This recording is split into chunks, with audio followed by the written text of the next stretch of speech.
million. Right. That's all. Don't you think we should get an outside audit? Absolutely. Clean this mess up? Absolutely. All right, let's get to our second issue. Speaking of messes, I believe this one is about the Waterfront Trust. Can it be trusted? We don't have a lot of time on this. We've done a lot on this over the years, spending issues, other things that have come up. And there was a Bay Observer thing, remember, that was going to kind of blow out some bad contracts and everything. So this time around, here's what bugs me. The Waterfront Trust came to council, and they're not for profit. And two things were said to me. One was, by the way, we are running a deficit of, every single year, and it was $55,000 this year, so we're going to need $130,000 a year in funding going forward, I guess additional to what they get or whatever, to offset their deficit. That's one thing.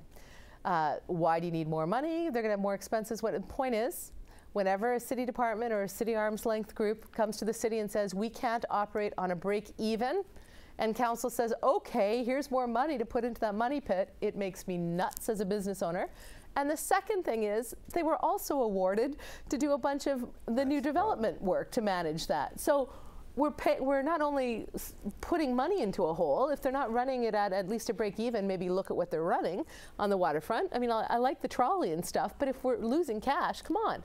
And then on the other side, council is letting them run a bunch of new stuff. I mean, do you understand the logic here, Loren? What's going on? So if the Waterfront Trust is underfunded for its annual operation, then they need to address that. But that doesn't seem to be the case, that they keep fixing things short term in terms of financial, and then other things pop up, and it hasn't. Doesn't this remind you of HECFI? It's been a very, yes, it's a actually, money pit. It's and a real pit. bumpy road, but it really is absolutely irksome and confusing that when Chris Phillips is talking in terms of future announcements coming on Pier 7 and 8 and the shunting yard and all kinds of amazing stuff that the city has planned for waterfront, that they're going to kick it to the Waterfront Trust, who may be good guys, who may have a solid board, but do not have a track record to be taking on a whole lot more. So that before you give somebody more work, get their house in order to begin with. Have them know how to operate at a break even at least, instead of it's turning into a money pit on what they're doing. And like Chris's plan sounds great, lots of exciting stuff, lots of potential revenue for the city.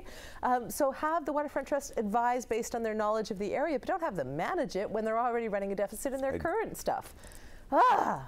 Okay. Yes. Next, the Tivoli on James Street. Something happening there? Yeah. Loren? That's more valid a question. The city's planning